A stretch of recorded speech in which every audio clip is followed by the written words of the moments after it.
Halo Sobat Sastra, perkenalkan, saya Gusti Andriani, NIM 19017014 dari Prodi Sastra Indonesia, Universitas Negeri Padang. Kali ini saya akan membahas mengenai fakta cerita, khususnya mengenai tokoh dan penokohan. Tokoh dan penokohan merupakan fakta yang ada di dalam sebuah cerita. Pembahasan yang berkenaan dengan tokoh dan penokohan ini mencakup beberapa hal di antaranya. Yang pertama, penokohan dan perwatakan. Yang kedua, jenis tokoh. Yang ketiga, motivasi tokoh. Penokohan dan perwatakan. Penokohan adalah cara pengarang melukiskan tokoh. Ada dua jenis atau teknik dalam penokohan, yaitu yang secara langsung atau disebut juga dengan deskriptif analitik. Yang kedua, menggunakan teknik dramatik. Secara langsung atau yang disebut juga dengan deskriptif atau analitik ialah di mana pengarang langsung melukiskan atau menyebutkan secara terperinci bagaimana watak sang tokoh, ciri-ciri fisiknya, apa pekerjaannya, dan sebagainya. Sedangkan secara tidak langsung atau disebut juga dengan dramatik ialah di mana pengarang melukiskan sifat dan ciri fisik sang tokoh melalui reaksi tokoh lain terhadap tokoh sentral, serta diungkapkan melalui percakapan antar tokoh dalam cerita tersebut. Perwatakan.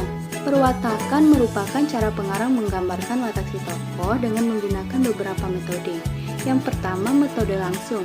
Ialah pengarang langsung menggambarkan sifat dasar sang tokoh melalui kebiasaan baik atau buruk sang tokoh, seperti suka marah-marah, suka menolong, dan lain sebagainya. Yang kedua, metode tidak langsung ialah penggambaran watak sang tokoh melalui pikiran, percakapan, dan lewat tindakan sang tokoh. Jenis tokoh. Jenis tokoh ada 3, berdasarkan peranannya, berdasarkan tingkat kepentingan peranannya, dan berdasarkan wataknya. Jenis tokoh berdasarkan peranannya. Yang pertama, protagonis, yaitu tokoh yang dikagumi oleh pembaca biasanya dikarenakan sifat sang tokoh yang baik hati. 2. Antagonis, yaitu tokoh yang berkonflik dengan tokoh protagonis dan segala sifatnya bertolak belakang dengan protagonis. 3. Tritagonis, yaitu tokoh penengah yang menengahi konflik antara si protagonis dan si antagonis, serta tidak memihak sama sekali kepada salah satu tokoh yang ada di dalam cerita tersebut. Berdasarkan tingkat kepentingan peranannya, diklasifikasikan menjadi tokoh utama dan tokoh tambahan. Tokoh utama ialah tokoh yang terkait dengan semua peristiwa yang berlangsung dalam cerita, sedangkan tokoh tambahan ialah tokoh yang kehadirannya hanya menambahi tokoh utama. Berdasarkan wataknya terdiri dari tokoh sederhana dan tokoh kompleks. Tokoh sederhana ialah tokoh yang sifat dan tingkah lakunya datar, monoton, dan hanya satu watak tertentu yang dicerminkannya. Berbalikan dengan tokoh sederhana, sifat dan tingkah laku tokoh kompleks mengalami perubahan yang nantinya perubahan tersebut mampu memunculkan efek kejutan pada pembacanya. Motivasi tokoh.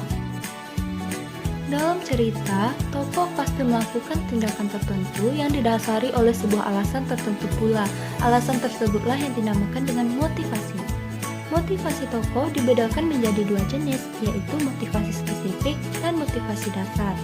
Motivasi spesifik adalah alasan atau reaksi spontan yang mungkin tidak disadari yang ditunjukkan oleh adegan atau dialog tertentu. Sedangkan motivasi dasar yaitu suatu aspek umum dari satu tokoh atau dengan kata lain, hasrat dan maksud yang memadu sang tokoh dalam melewati keseluruhan cerita. Langkah-langkah mengkaji karya fiksi. Langkah-langkah mengkaji karya fiksi. Yang pertama, membaca seluruh teks. Yang kedua, mengidentifikasi tokoh beserta peranannya. Yang ketiga, menentukan hubungan antar tokoh yang ada di dalam cerita. Yang keempat, interpretasi berupa pemberian kesan, pendapat, dan pandangan terhadap karya fiksi tersebut. Sekian dulu ya pembahasan kita kali ini. Semoga bermanfaat dan terima kasih atas kunjungannya.